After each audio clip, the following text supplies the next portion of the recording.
আসসালামু আলাইকুম ভাই ও বোনেরা। দুনিয়াতে আমরা থাকব, কিন্তু আল্লাহর ইবাদত বন্দিগির সাথে থাকব। যদি আল্লাহর ইবাদত বন্দিগিতে থাকি, তাহলে ইনশাল্লাহ আমাদের দুনো জাহানের শান্তি। তো এই জন্য আল্লাহর ওলিরা বলেন, দুনিয়াতে তুমি এমনভাবে থাকবে,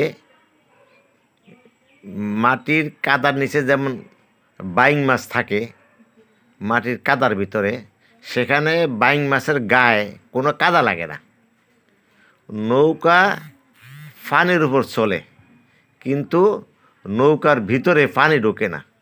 ঠিক দুনিয়া তো আপনি আমি এমনভাবে থাকবো যে দুনিয়াতে থাকবো, বাস করব, ব্যবসা বাণিজ্য করব, ইবাদতবন্দি করব, আখেরাতের জন্য যা যা দরকার সবই করব, কিন্তু দুনিয়ার কাদা আমাদের গায়ে লাগতে পারবে না।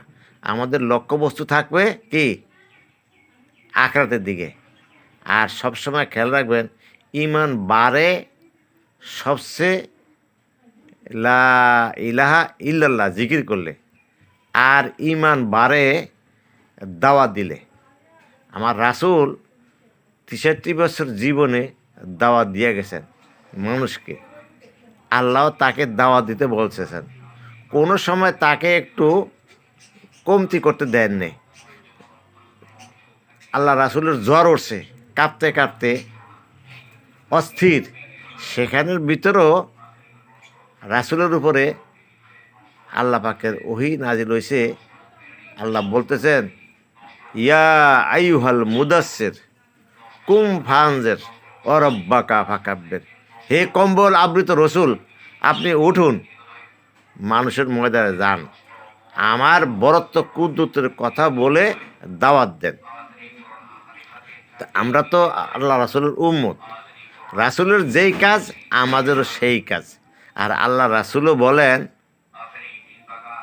আমার উম্মত আমার মতই হবে, আমার উম্মত আমার ভাইরে হবে না, আমার মতে মত তারে বলে উম্মত।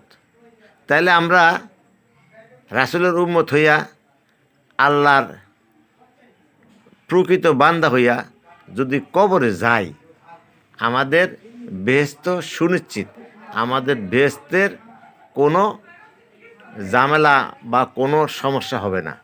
এই জন্য মনকে দিলকে সব সময় আল্লাহর দিকে মুতওয়াজ্জহ করতে হইব।